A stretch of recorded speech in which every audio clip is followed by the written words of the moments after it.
Okay, I'm just trying to get us onto Instagram, but it seems it's not working. So I'm not quite sure what to do. Sorry about that ploy, but I'm going to say good evening to everyone. My name's Kirsty Bishop-Frox. I'm from Zero Waste Victoria, and we have our panelists here ready to go. I'm just going to drop a couple of people out. Sorry, Jess and Ploy, who I should have actually removed before we began. Greenwashing. Greenwashing is such a very big topic. The ACCC describes greenwashing as false or misleading environmental claims. Greenwashing makes businesses appear more environmentally beneficial than they really are. This can include omitting information or false or misleading representation. Effectively, a business is greenwashing when they use any claim that makes a product or service seem better or less harmful to the environment than it really is. So where do we begin here? Because this is a very big topic. I'd like to ask people who are watching to share in the chat where you're watching from. I'm here in Naarm in Melbourne, and I'd like to acknowledge the Wurundjeri people of the Kulin Nation as the traditional custodians of the land I'm on today. I pay my respects to elders past and present and extend that respect to any First Nations people joining us. It feels especially important to begin this conversation here because we're talking about greenwashing. This is about the gap between what is claimed and what is actually practiced in caring for the environment. For tens of thousands of years, First Nations people have held deep knowledge systems grounded in responsibility and care for country, not as a marketing message, but with genuine care. So as we talk about sustainability claims, accountability, and environmental responsibility, I want to acknowledge that this continent holds the oldest cultures of caring for land, water, and community, and there's a great deal that each and every one of us can learn from that.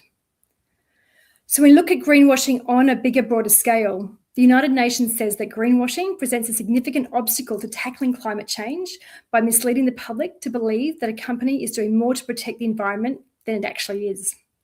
So this actually promotes a false sense of solution to the climate crisis, and it can distract and delay credible action.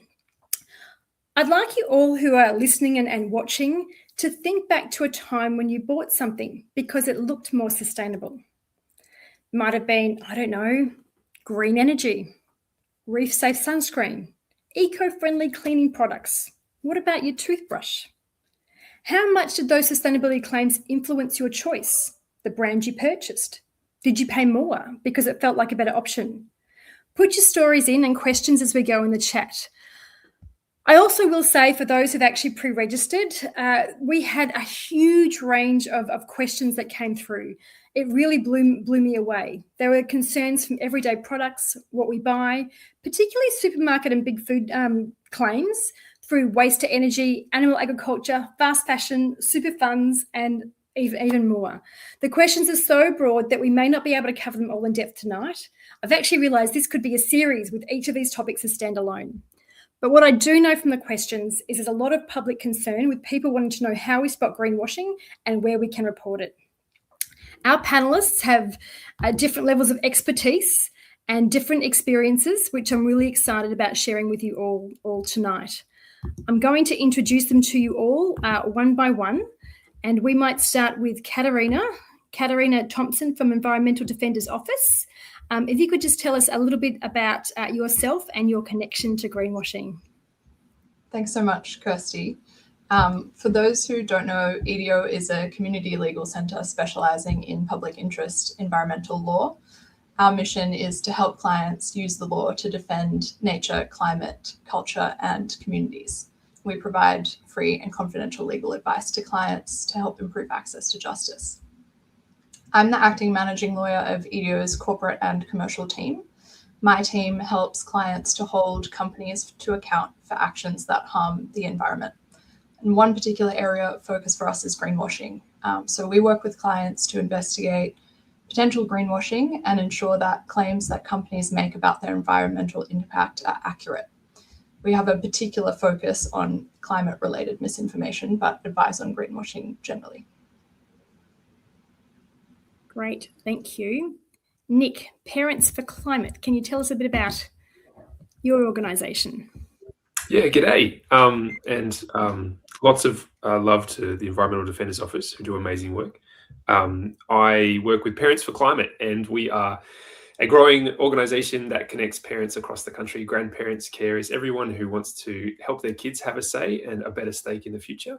And we actually conducted a fairly groundbreaking court case on greenwashing against Energy Australia, one of the biggest energy retailers and one of the biggest polluters in Australia. And I'd love to tell you more about it. Thank you. And Victoria from the Wilderness Society. Thanks, Kirsty. Hello, everyone. I'm Victoria Jack, and I'm a campaigner at the Wilderness Society. I'm dialing in from Awabakal country tonight.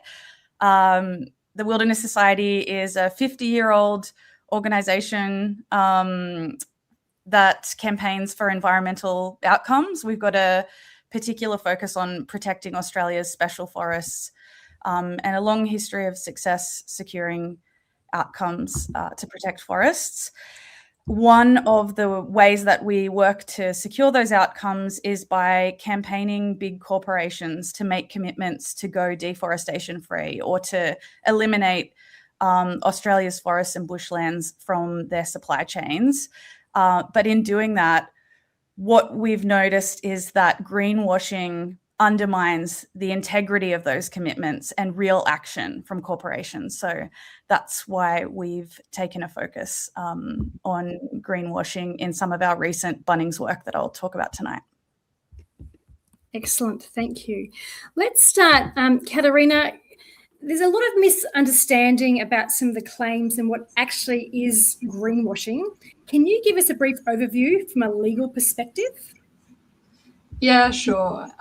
So I guess greenwashing is really a category of misleading or deceptive conduct, or it can be if it rises to the level of being misleading or deceptive conduct. And there's a particular legal process for determining whether something might be misleading or deceptive in a way that is against the law.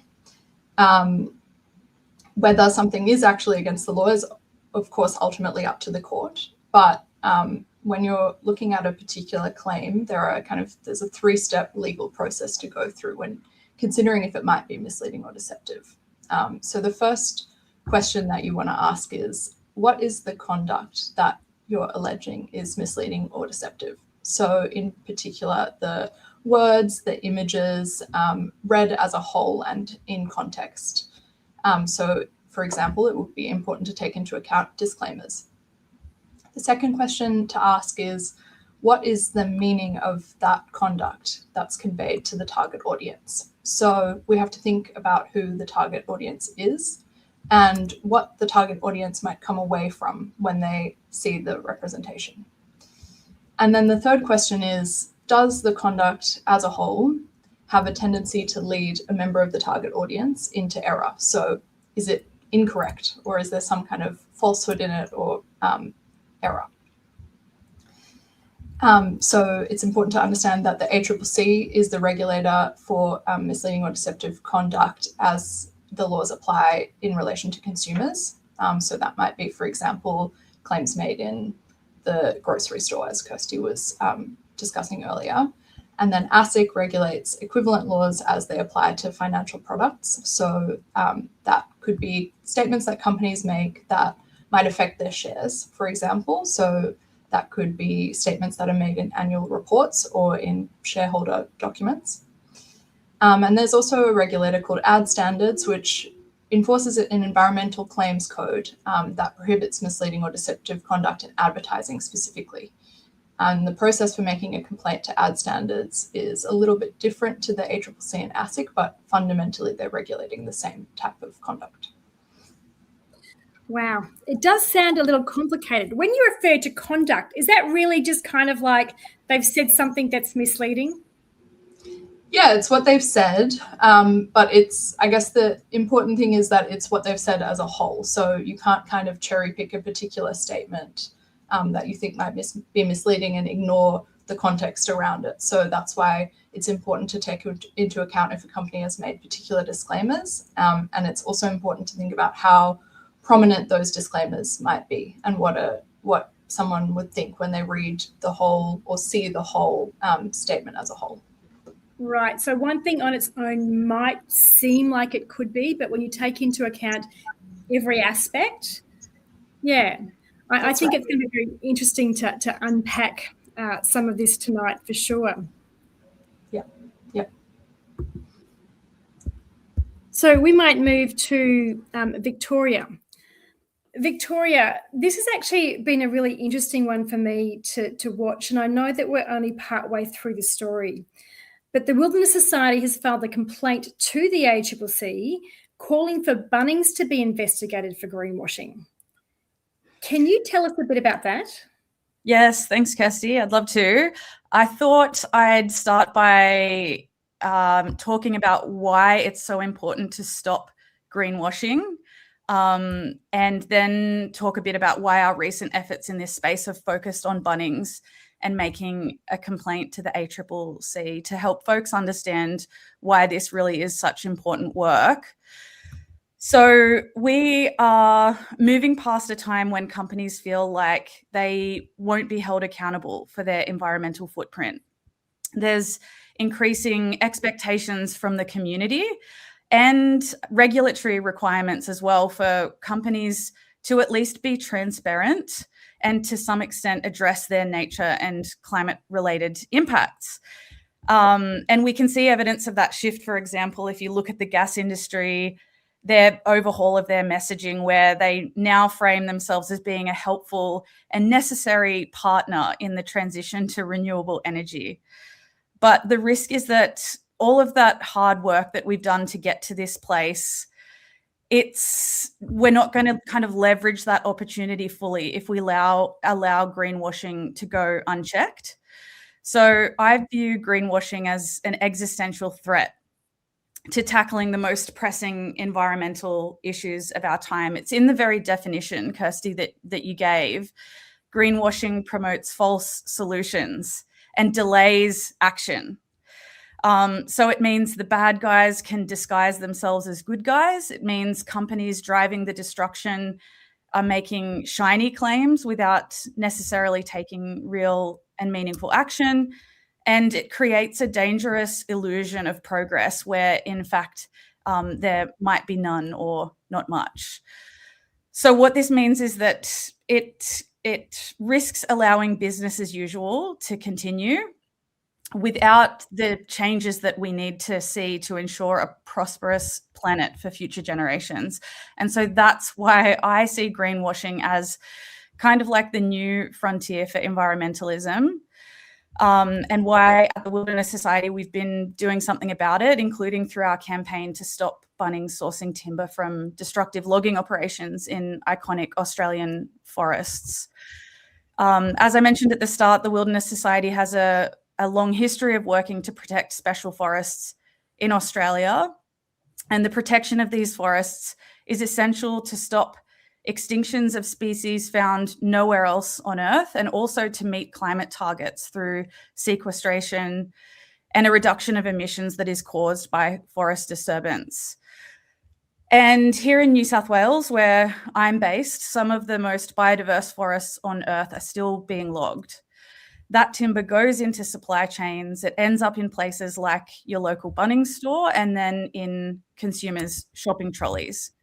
And so we've been working to get commitments from big corporations to stop sourcing timber from these forests as part of a broader theory of change around how reducing demand for this timber can set a new standard for responsible timber sourcing in Australia, and at the same time help to pave the way for governments to enact stronger laws and a transition to a plantation-focused future for the forestry industry, and one that doesn't rely on the logging of native forests. But a challenge we've faced in doing that work is that even when these companies commit to take action, we often see that the action they initially take sounds better than what it is in practice. In other words, the way they action their commitments doesn't lead to their supply chains being free from the destruction of Australia's unique forests and bushlands. So to use the example of Bunnings, they've made a commitment to responsible timber sourcing as demonstrated in their responsible timber sourcing policy. And one of the commitments in this policy is that Bunnings has a quote unquote zero tolerance policy to illegally logged timber. The policy says all timber supplied to Bunnings is harvested legally, and that Bunnings has sufficient systems and practices in place to verify and ensure that all timber supplied to it is harvested legally. However, we know that Bunnings continues to source timber that is logged by the state-owned logging agency in New South Wales, which is called Forestry Corporation of New South Wales. And that logging agency has more than a dozen convictions for environmental offences in recent years. It's also facing 29 more charges. Its history of illegally damaging the environment includes things like felling hollow-bearing trees, felling trees in rainforest exclusion zones, felling trees in areas subject to protections following the Black Summer bushfires, and even illegally logging a national park. So they've got a long history of offending that raises significant concerns about corporations allowing that timber to enter their supply chains. And so we talked to the New South Wales Environmental Protection Authority about this, and they confirmed to us that they do not seize the timber that is illegally logged by Forestry Corporation of New South Wales. So we know it's going into supply chains and being sold somewhere.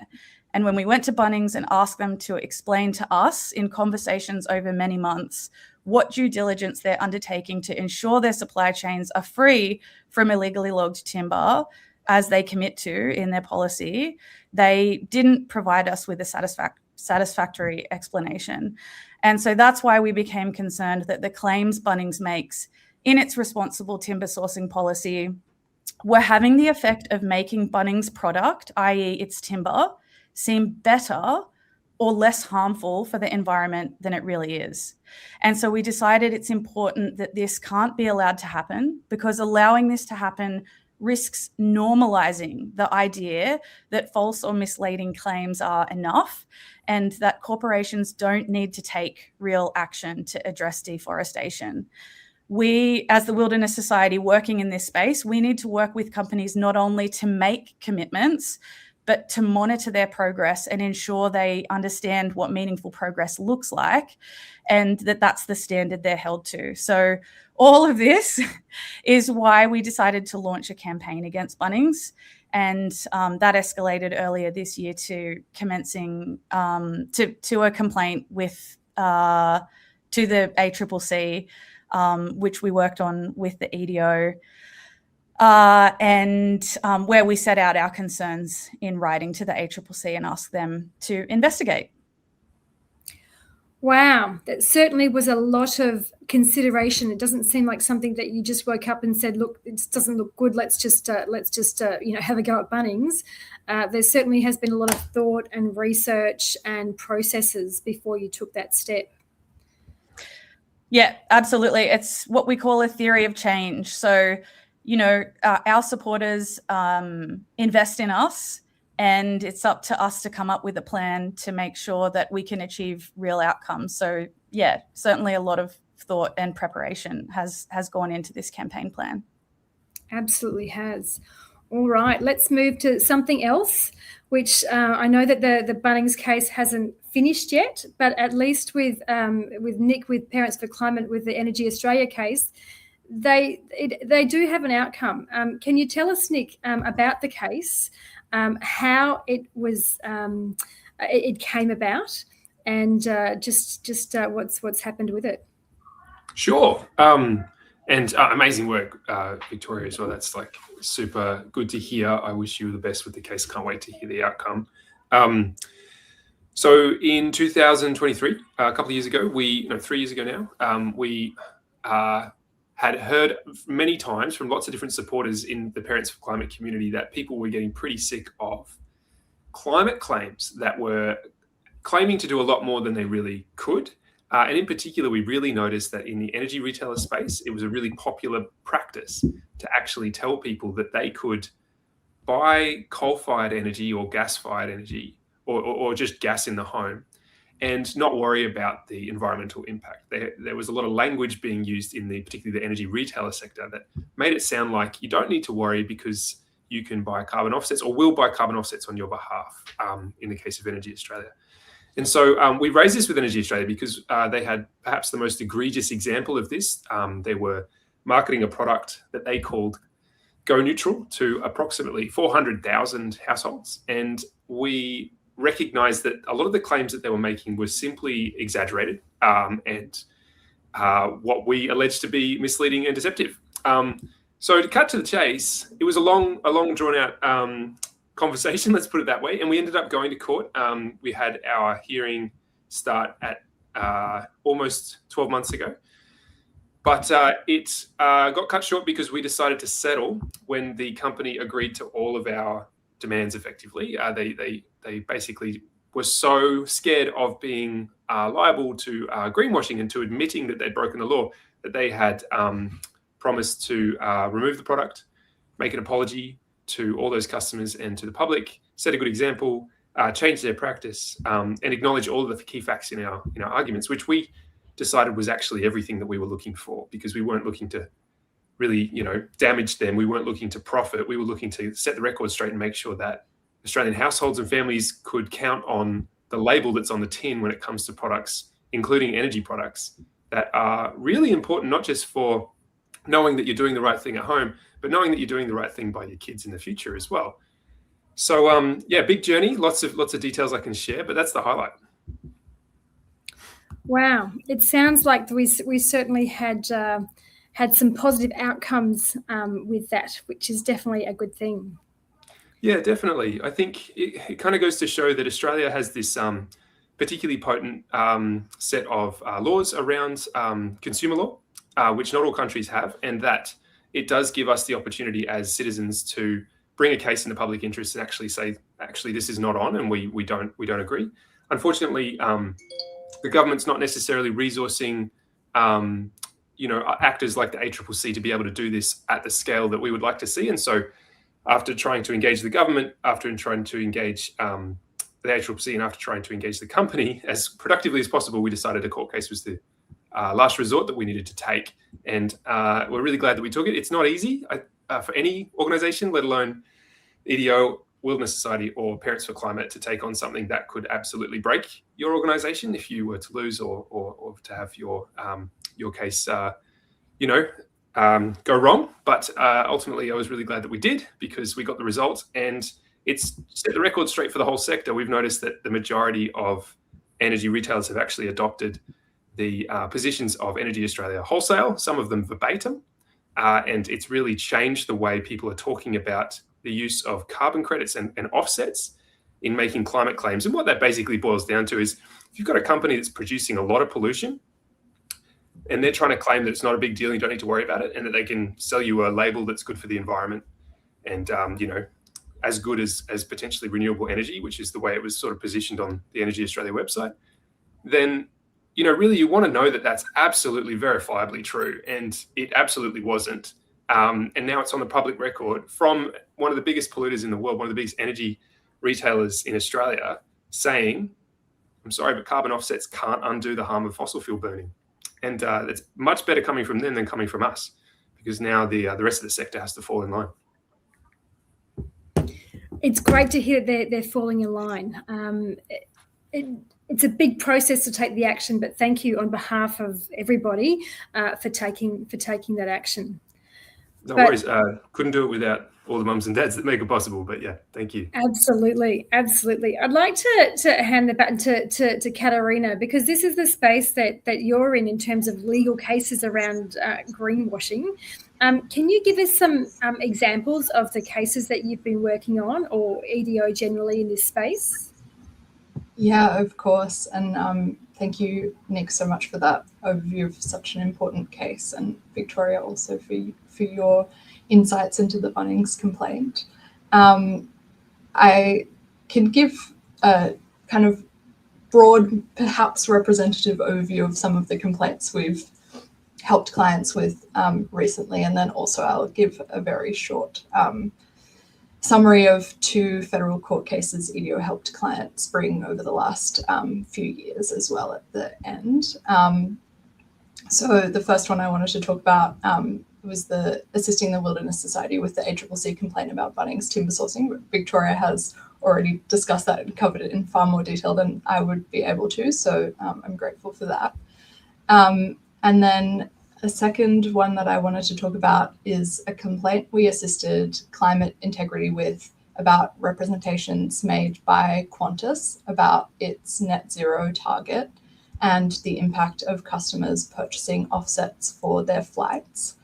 So flying is a really hard to abate sector because there's no renewable alternative to flying, and Qantas was making a number of statements, both consumer facing and also in its annual report about its sustainability.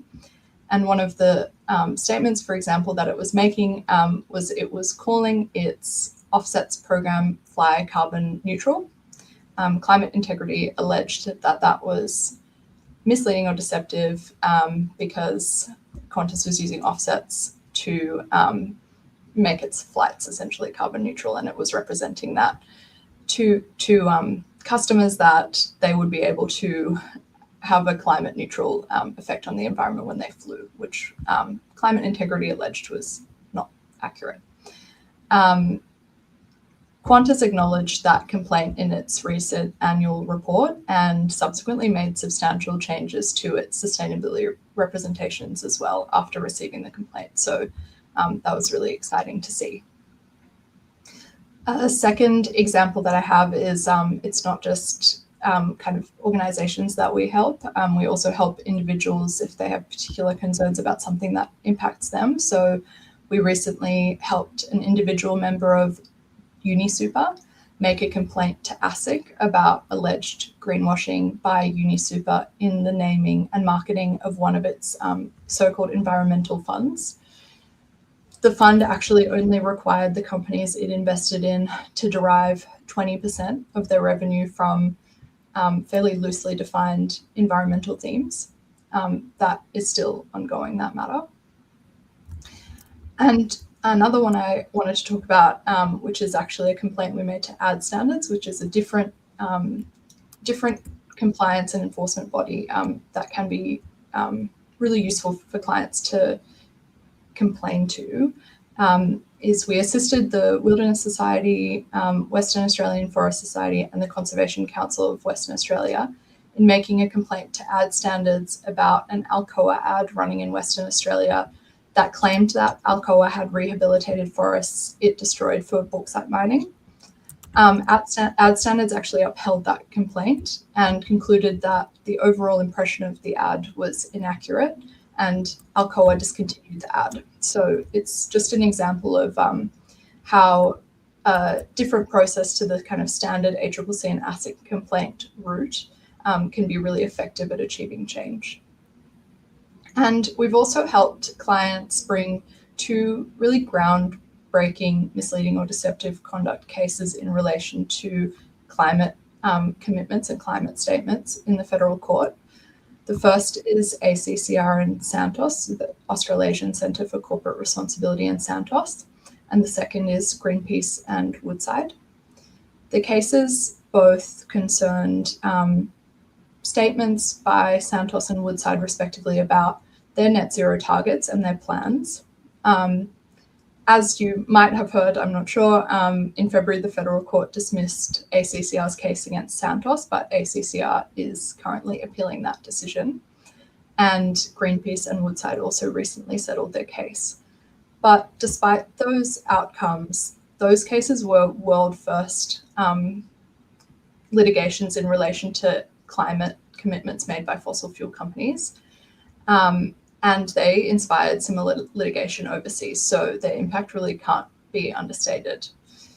They're really exciting, but taking a federal court case, as Nick knows, takes a very long time and many, many resources.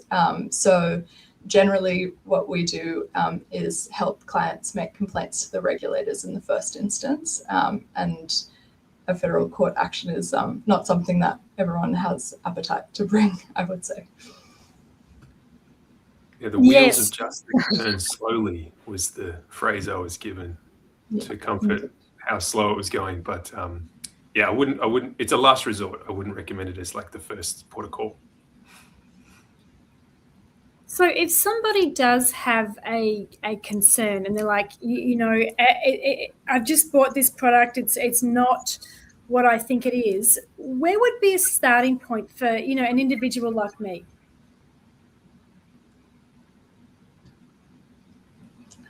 Is that for me, Kirsty, or did you want to? For anyone who wants to answer. I've got a fair idea myself as to what we could do, but I'm just sort of seeing some of the comments coming in, and people want to know how to spot it and what can they do. Like, can they actually reach out to the ACCC, or should they reach out to the company? Should they, if someone had a concern, maybe you can answer it from a legal perspective, or maybe Victoria or Nick might say, well, if I saw something, this is what I would do. Like, if I'm seeing a product on a supermarket shelf, for argument's sake, what could someone do? Yep. I'm happy to answer it from a legal perspective. I mean, certainly you could write to the company or write to the regulator by yourself if you feel equipped to do that and you think that you have a basis to do that. I guess the first thing I would say is it's important to remember that the ACCC, probably the relevant regulator in your example, is applying the legal framework. They are enforcing the law. They're not there to kind of adjudicate conduct that some members of the community might think is not right, but is not necessarily illegal. So I guess the first question when you're making a complaint or thinking of making a complaint to a regulator is, do you have a legal basis to allege that what the company is doing might be illegal? And the three questions you'd want to ask yourself are the questions that I talked about earlier. What's the conduct? What impression does the conduct convey? And is that impression likely to lead someone into error? So it's quite technical, but I mean, it's really just, this is what it says. What does it mean to me or to somebody else walking down the supermarket aisle? And do I think that that's right or correct or incorrect? I would say feel free, very free to reach out to EDO if you would like legal advice about a particular representation. A big part of my team's work is assisting clients to investigate particular representations and see whether there is a basis to make a complaint to the regulator. And I will also say that it is useful to temper your expectations about what the regulator might be able to do. I think, as Nick kind of adverted to earlier, regulators have capacity constraints when they're deciding what to investigate or whether to take a complaint any further, and even more constrained when they're thinking about whether to bring enforcement action. So that can really take a number of years, and you might not know for a very long time if your complaint has been heard by the regulator or if they're taking it any further. But it's still worthwhile submitting complaints to the regulator because it informs their consideration of how to interpret the law and what types of conduct consumers are finding problematic. And they might do things like, for example, publish further guidance about how the misleading or deceptive conduct laws apply to a particular type of representation. So very topically, the ACCC has published a guide for businesses about how to make sustainability related claims in a way that is not misleading. So it's really useful for people to continue making those complaints and writing to the regulator so that the ACCC or ASIC understand what people's concerns are about companies' conduct, even if it doesn't necessarily lead to an enforcement action straight away. Wow, it sounds like it could be quite a process. I wonder if Victoria, I'm sitting here wondering what you said before. It's that could people go to, is it just Bunnings or is it more than Bunnings? And if someone's recently bought timber with responsible sourcing claims, like what could they do if they needed timber? How could they be sure? And could their concerns support your actions? Yeah, it's a great question, Kirsty. So it's important here to talk about the role of forest product certifications. So forest product certifications are like the little label that you see on forestry products that's supposed to help consumers understand how to buy ethically sourced timber products. But the problem is that not all certification schemes are made equal or can be relied upon. So in Australia, there are two main forestry product certification schemes. And one of the reasons why corporations are still getting away with selling timber that is made from endangered species habitat is that they're hiding behind a timber certification scheme known as PEFC, or Program for the Endorsement of Forest Certification. It's also known as Responsible Wood in Australia, which I know is a bit complicated, and I think deliberately so. And it makes it a bit tricky for consumers to get their heads around some of this stuff. But broadly speaking, the problem with PEFC, with that certification, is that it has a track record of certifying highly destructive logging operations by state-owned logging agencies in Australia. And that includes certifying the logging of endangered species habitat and old growth forests as well. In fact, PEFC has provided certification to New South Wales Forestry Corporation, the state-owned logging agency that I mentioned before, that has a slew of illegal logging breaches under its belt. So all of that is PEFC certified, and that's supposed to be pointing consumers to how they can purchase ethically sourced timber. But I've already described the long history of problems associated with Forestry Corporation of New South Wales. So it's also the case that PEFC certifies the Tasmanian state-owned logging agency as well. So what we tell people is that instead of looking for PEFC certified products, we guide them towards FSC, the Alternative Forestry Product Certification Scheme in Australia, which stands for Forest Stewardship Council, and in particular to look for their 100% label, which guarantees that 100% of the product is sustainably sourced, or to look for their recycled label as well, which guarantees that the product comes from recycled sources. And all of that is why we're asking Bunnings and other big brands to stop hiding behind the PEFC certification, because it doesn't guarantee that their supply chains are free from the destruction of Australia's special forests, and working with those brands to help them understand the risks of relying on that certification. So that's one thing that consumers can look out for. But I think in addition to thinking about how they can spend their money differently, it's also, in some cases, maybe there's not a sustainable alternative for what you're looking to buy, but you can always use your voice.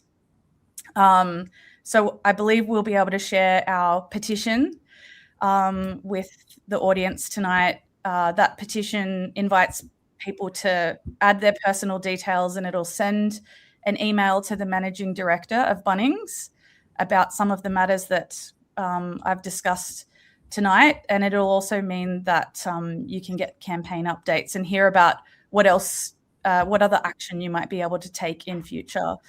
But it's really important that these companies are hearing from consumers, and that consumers can go into stores and ask questions. Is this product sourced from native forests in Australia?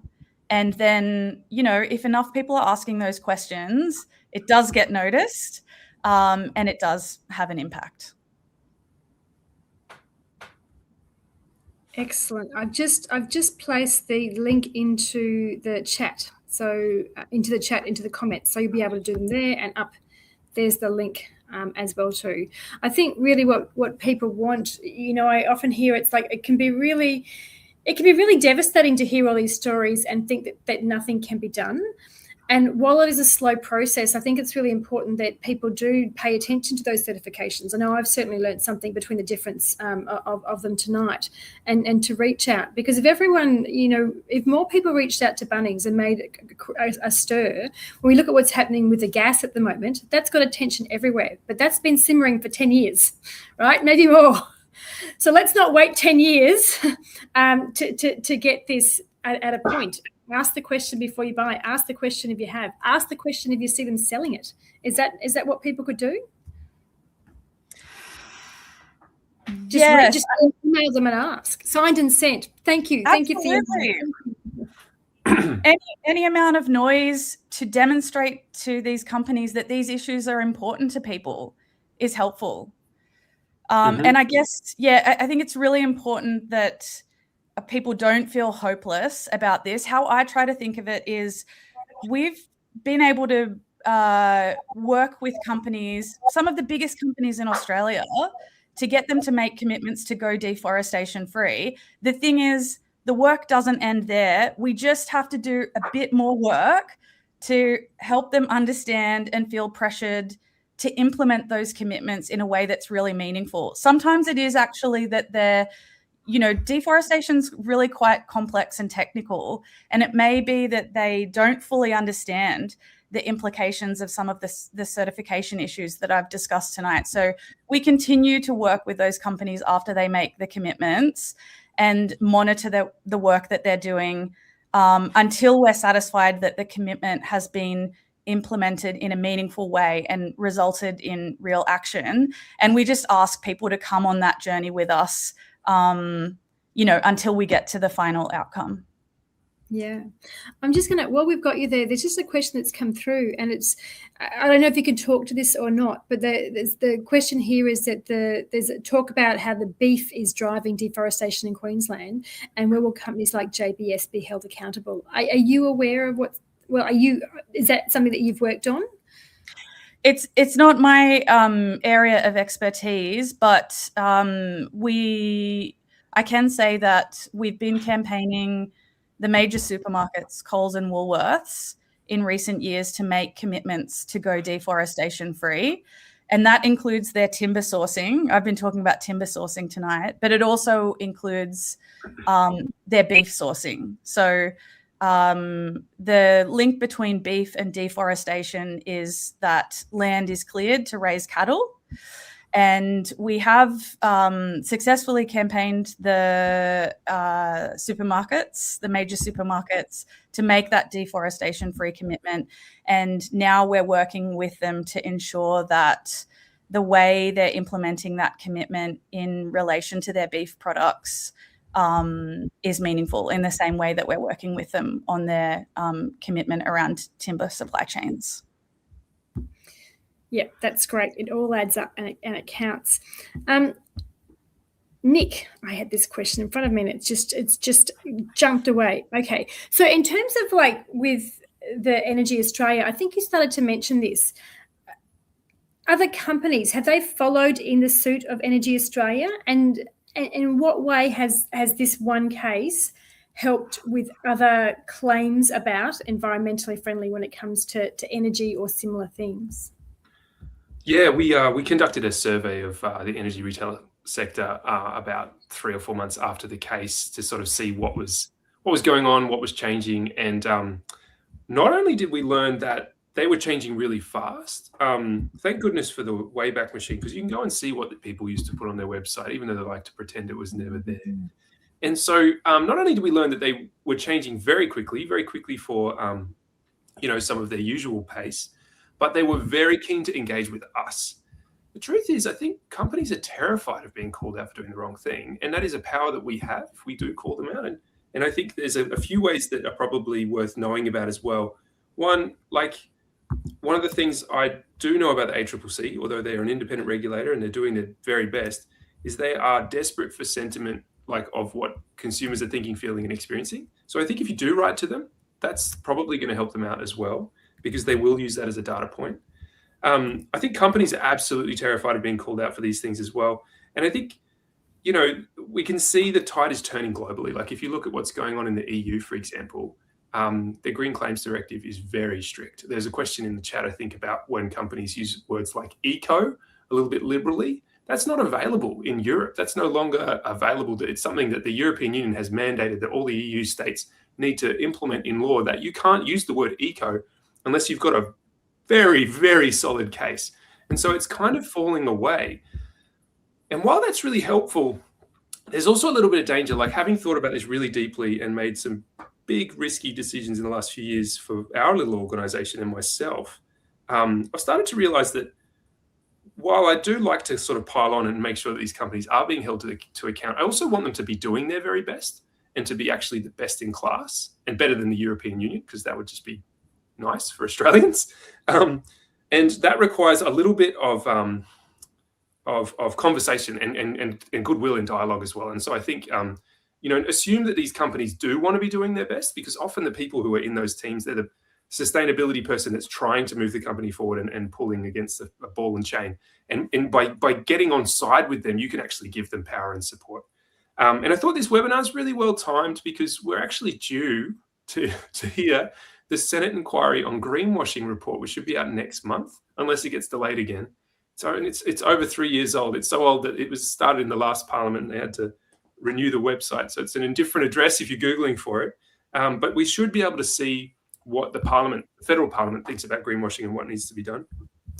And I think that's a really interesting opportunity to talk to your parliamentarians about it and actually say, what more can we be doing?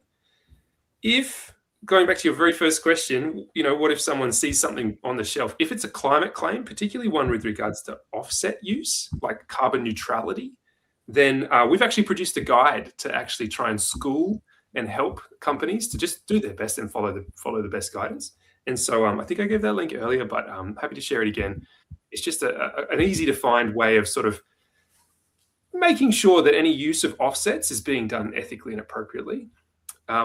And the last thing I'll say is that the ACCC did publish a green claims guidance. So there is actually a rule book for this. It's not law, it's guidance, but it is their first attempt at doing so. And I imagine they would love to hear from people who want to see that updated and maintained with best practice as our information and labeling and research and investigations continue to improve. That's certainly a lot of insight. I'm going to look up in a moment and post the link. Did you say you've got a link that you put in the chat for us to share? I'll share that for everyone. I can see it on the screen. I'm not sure if that's something other people can see. But yeah, a little climate claims toolkit, free to download. And yeah, sort of talks people through why offsetting is a little bit loaded and how it needs to be used really carefully. Because if you do see things that are making claims about climate, for example, if it's good for the climate, carbon neutral, 100% offset, or green somehow in a climate context, it's often using carbon markets to back it up, and often with voluntary action. And while I don't want to say all carbon credits are useless, because they have uses, one of the uses that is misuse, in our opinion, is to use them to compensate for pollution. They are not compensatory. You can't pay someone else to do some good stuff just because you've done some bad stuff. It doesn't add up. So we really want to make sure that that sticks and that people stop using them that way. Happy for them to be an additional action or a type of complementarity rather to the sustainability efforts of a company, but it shouldn't be a compensatory effort, because that is misleading in our opinion. And we've made that, well, we didn't need to make it clear. Energy Australia made it clear on behalf of all Australians. Just check out their website. Great, thank you. You've actually had a thought, and something Katarina said before, you were talking about the flights and the offsets a bit with flights before. If someone was booking a flight, what's your thoughts on them paying that extra money for the offset? I might have put you on the spot with that one. Are you asking myself? Oh, whoever would like to answer? Oh, look, a quick answer would be, I enjoy reading those pages to see how they word it. Qantas is now, last time I checked, I haven't caught Qantas flight for a while, but last time I checked, they're very carefully saying, look, if you buy an offset on top of your flight, it will go towards these projects. That's all true. And you shouldn't be led to believe that it somehow undoes the pollution of burning all that jet fuel. And that's not what they're saying anymore. And so that's a huge improvement thanks to the EDO and climate integrity. But if you catch anybody that is saying more than that, and I think there are still a few airlines out there in the international market, then yes, that does need to be addressed. Interesting. Katerina, do you have anything to add to that? No, I think Nick covered it perfectly well. Thanks. I think you covered it well too. I was just giving you the opportunity there. As we're moving on to time, I just wonder if, you know, in terms of the greenwashing, some of the comments that we've got, like people are feeling, you know, they're manipulated, they're feeling disenfranchised, they're concerned about what the government's doing. And I know we've spoken to this a fair bit, but I really want people to leave here on a positive note, knowing that things are being done and knowing that things, you know, can be done. And I have so much faith with an organisation like the Environmental Defenders Office. And we didn't work with Katerina personally, but we worked with the Environmental Defenders Office with Kirsty Ruddock at the time. She's a Kirsty, so she must be cool, right? And we sat in front of the ACCC last year about soft plastics. And while it wasn't specifically on greenwashing, that was certainly one of our concerns in I guess, the biggest thing there. But something I just wanted to raise is that we did reach out. If anyone's going, oh, can we really reach out to a law firm? Can they really do it? I'm just going to say that when I did that, I kind of, you know, someone actually said to me not that long ago, she said, Kirsty, I wish I had the experience and the expertise to do what you do. And I'm going to say, yes, I have a background in environment, and yes, I'm an environmental educator, but it's not all about experience and expertise. For me, I would say the reason I can do what I do, even in Zero Waste Victoria, it comes down to tenacity. And sometimes I have more tenacity than knowledge. And that is when I brought the Environmental Defenders Office in to help us out. And they absolutely did help us out. And that is why I reach out to people like Nick and Victoria and Katerina and say, can we have this conversation? Because I get asked again and again and again about greenwashing. And I'd like to say I think it's going to change, but it's probably not in the short term. But as we put voices to it, I just want everybody who's listening to know that you can do something, and that something can be write to that company. That something can be contact the ACCC. It could be contact an MP. It could be contact Environmental Defenders Office, or any one of the four of us who you can see on this panel tonight and go, can I just run this past you? What do you think I can do? So I just want you to know that there is something that each and every one of us can do with that. So I might actually sort of start to wrap this up a little bit. Oh, actually, here, there's a question here. Is there anything Australia could do or learn or adapt from other countries in regards to tackling greenwashing? I think that was covered a little bit, but I wonder if anyone else can speak to that a little bit more. Because it will be very interesting to see with the parliamentary inquiry what happens to that. I was told there may be interviews, but maybe there won't be. But can anyone talk to that? Anything that we can learn from other countries? Oh, look, for my part, I mentioned the EU, the Green Claims Directive. That's really powerful. But from what I understand, just to give us a little bit of like maybe some relief to live in Australia, is actually the ACCC and the Australian consumer law is actually pretty good. It's better than most comparable countries. And so what we're doing here in Australia when we do call these things out is actually also setting the bar globally as well. So I think we've got a lot of potential to create positive change, just to sort of like shine a nice light on the Australian context. Yeah, Nick, I'd like to second that. And I guess one thing that is interesting about the Australian consumer law and the misleading or deceptive conduct provision in particular is that it's very kind of generally and broadly worded, which means that it doesn't give companies kind of specific guidance about how they should be using particular types of claims like green or eco or sustainability, biodegradable, all those types of things. But it is a really powerful tool because of its broadness and its generality for people to try and advocate for particular interpretations of what is misleading or deceptive under the law. So I don't have a personal view on which way is better, but it does mean that the Australian consumer law is a really powerful tool, and it is worth agitating companies and the regulator or regulators under the Australian consumer law, and EDO is available to help people do that. Amazing. We had a question come through here, which is an interesting one. Don't know if you can answer this. It might be putting you on the spot, but let's see if we can give it a go. What's the ratio of successful cases that Nature has had in the courts, especially in terms of greenwashing? It might be a tricky one. I like the sentiment, but if you don't have the exact numbers, which I'm sure you don't, can you give us a guide? There's been some successful ones like the Clorox one and Reef sunscreens out there. I'm not quite sure if there's a finalisation on that, but maybe you can give us some hope of some cases that have had positive outcomes. Yeah, sure. And please jump in, Nick or Victoria. I'm sure you have like very deep knowledge of this as well. I can't say a ratio, but there are certainly some that have been successful, including the Clorox case that you just mentioned, Kirsty. So that was about Glad bin bags being marketed as made from 50% recycled ocean plastic. And then ASIC has had a number of successful cases as well, which about the kind of parallel provisions in relation to financial products. So there were some about investment schemes. So, for example, Vanguard was fined for advertising its some of its products as environmental and sustainable.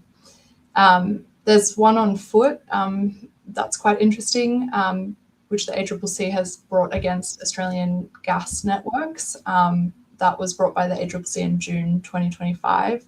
And it will be interesting to see where that goes, but the ACCC is alleging that statements Australian gas networks made in ads that its gas will be renewable within a generation is misleading or deceptive. And that case actually came about following a complaint that the Australian Conservation Foundation made to the ACCC, which EDO assisted with back in 2022. So it took 3 years for the ACCC to bring the case. And it's just a really good example of why it is really worthwhile writing to the regulator when you have a concern, and you might not hear for ages about what the regulator is going to do.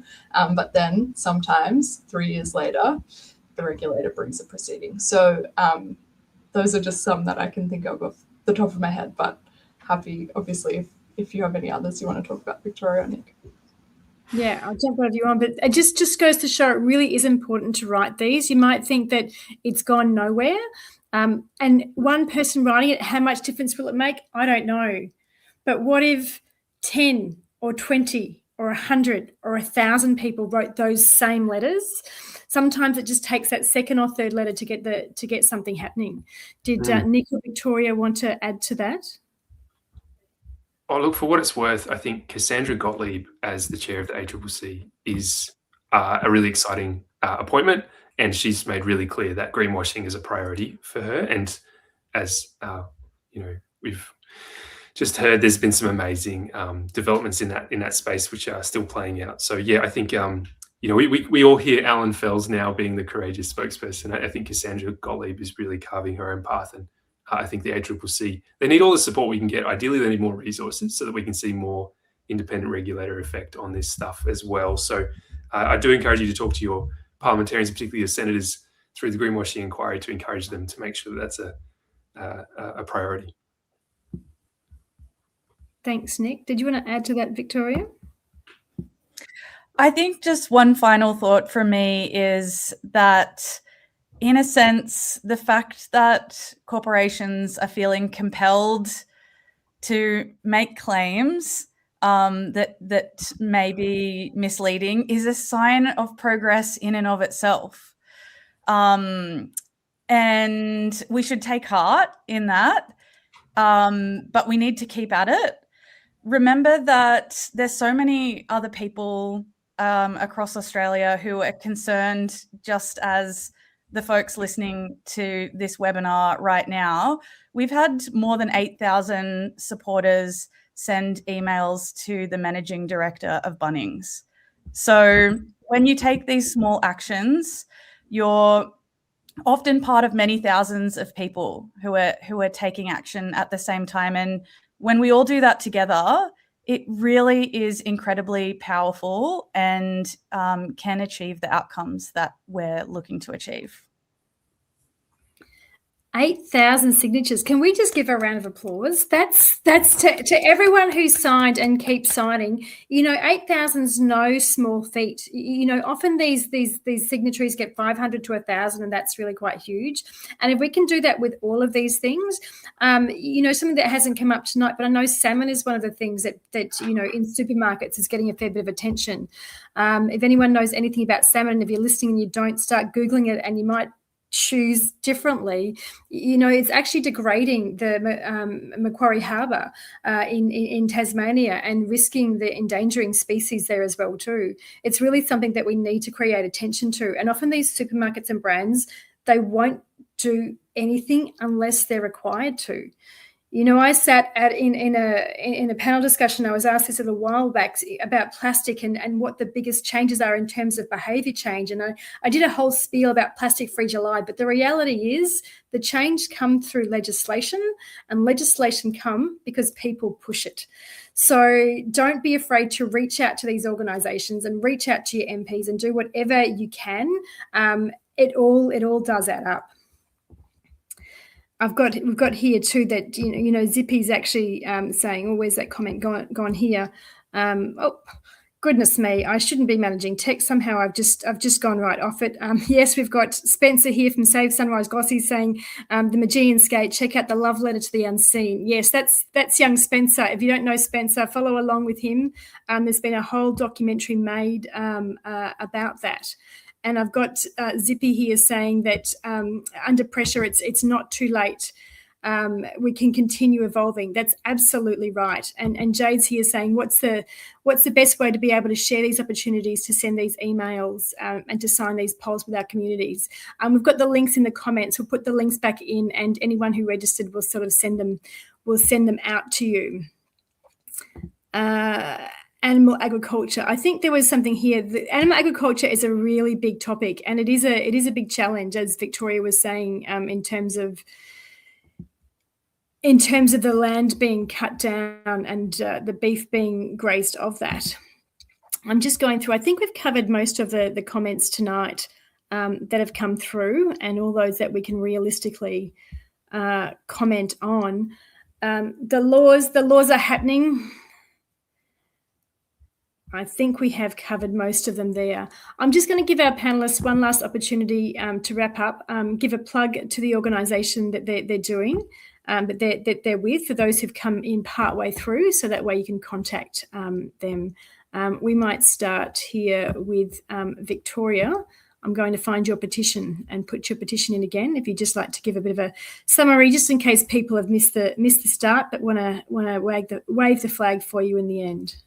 Thanks so much, Kirsty. Yes, I would just encourage everyone to look out for the FSC 100% or recycled label, Forestry Stewardship Council. Though the forest products with that certification, those certification labels are the ones that we encourage folks to purchase. And yeah, please sign our petition to the Bunnings Managing Director so that we can, let's get to 10,000 signatures. And yeah, then they'll really be feeling the heat to stop sourcing timber made from native forests and endangered species habitat destruction in Australia. Thank you. Excellent. How about Nick next? Because I've just found your campaign link to share as you speak. Oh, thanks. Yeah, we've got this letter to energy companies, which we're using to keep them keep them honest. But yeah, please get behind the campaign. Get behind Parents for Climate if you can. If you know any grandparents or parents out there that are just looking for something to bring them a little bit more hope, that's what we're trying to do, and to really build the movement around not just the people in this room, but the people out there that don't know what to do, to show them there is a community and that there are ways forward and we're getting things done. So thanks to everyone who might already be supporting, and yeah, it's meant that we can do things like that Energy Australia case, which has been really fruitful. But yeah, would just encourage everybody to realise their power and to do it in goodwill, because I think often it's greenies versus business. It should be green business getting it right and not needing to be chased all the time. But it's what we've got to do to hold them to account, is just keep pushing them forward. And it's something that we can do, because they're terrified of being on the chopping block, which is what's happening in these greenwashing cases. So power to us. Excellent, thank you. All right, Katarina, and I'm putting in a link for EDO and corporate greenwashing as we speak. Excellent. Yeah, well, please just feel free to get in touch. EDO is here to help the public access legal advice that is free and that is aimed at helping clients use the law to defend nature. So if you have any legal questions or need legal advice about the climate, nature, anything along those lines, reach out to EDO. Excellent. And we've had Gwen actually put in here, I've never tried this, but a tip from one of our viewers: you can Google templates into making consumer complaints, or even use AI if that's your thing. But there are plenty of templates out there. You don't even have to say very much, really. You've just got to email and ask. And we've got here someone saying greenwashing signals a shift. Companies now believe that environmental concern matters to consumers, and that's a form of cultural progress. Sustainability has become valuable enough to market. And I think that's a really good point. You know, if they know that it matters, they know there's a demographic, they know that there are customers who want to buy sustainably. So now we've just got to make sure that they're being completely upfront with that. And it just goes with other things as well. Excellent. Thanks for following Parents for Climate on Facebook. I've just put into the chat, Zero Waste Victoria, if you haven't done it already, we have a survey that we're doing on soft plastics to understand shoppers, the shoppers' views on the plastics and the plastics that can be avoided and can't be avoided. We'd love for you to do that survey if you can. But I want to thank everyone for your time tonight. I'm going to bring us all back in so we can be here in full. And if we can, I can't find the comment. Yes, I can. The comment to remove. I just want to thank the panelists. I want to thank Nick, Katarina, and Victoria. You've been absolutely amazing. I know I've learned something tonight, and I'm actually looking forward to actually re-watching this and maybe making a few more notes tonight than I was able to do. But I hope that everyone can leave here with a little bit of hope and know that there are good people, and these are some of the good people, not all of them. There are other people. There's a whole team of people at Environmental Defenders Office and other lawyers' offices as well who are doing these as well too. There are many people who are fighting this, so don't feel that you're alone. Know that you can reach out, and know that even if you do reach out and don't get that response, you know, these responses do add up.